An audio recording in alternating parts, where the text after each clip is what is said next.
अनाथाश्रम, दिल को छू लेने वाली एक कहानी। हेलो माँ, मैं राजू बोल रहा हूँ। कैसी हो माँ? मैं ठीक हूँ बेटे। ये बताओ तुम और बहू दोनों कैसे हो? हम दोनों ठीक है माँ। आपकी बहुत याद आती है। अच्छा सुनो माँ, मैं अगले महीने इंडिया आ रहा हूँ तुम्हें लेने। क्या? हाँ माँ, अब हम सब साथ ही रहेंगे। नीतू कह रही थी कि माँ जी को अमेरिका ले आओ, वहाँ अकेली बहुत परेशान हो रही होगी। हेलो, सुन रही हो ना माँ? हाँ हाँ बेटे। बूढ़ी आंखों से खुशी की अश्रुधारा बह निकली। बेटे और बहू का प्यार नस नस में दौड़ने लगा।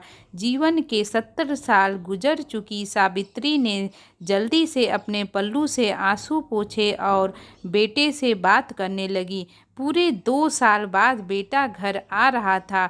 बूढ़ी सावित्री ने मोहल्ले भर से दौड़ दौड़ कर ये खबर सबको सुना दी। सभी खुश थे कि चलो, बुढ़ापा जैसे चैन से बेटे और बहू के साथ गुजर जाएगा।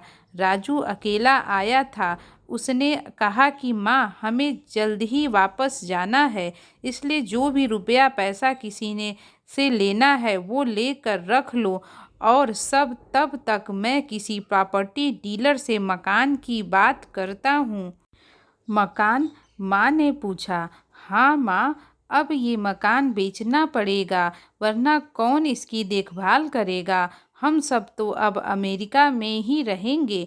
बूढ़ी आंखों ने मकान को कोने कोने से ऐसा निहारा जैसे किसी अबोध बच्चे को सहला रही हो। आनन फानन और औने पौने दाम में राजू ने मकान बेच दिया। सावित्री देवी ने वो जरूरी सामान समेटा जिससे उनको बहुत ज़्यादा लगाव था।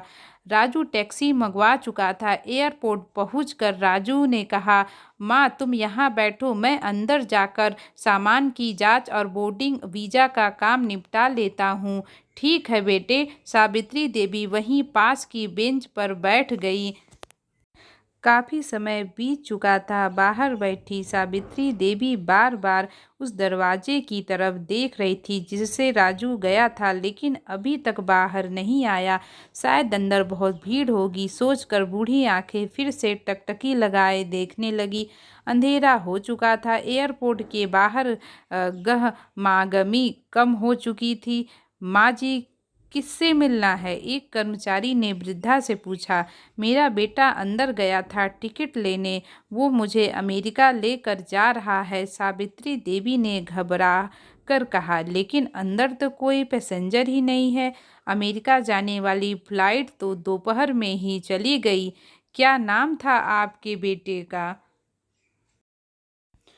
कर्मचारी ने सवाल किया। राजू? सावित्री के चेहरे पर चिंता की लकीरें उभर आई।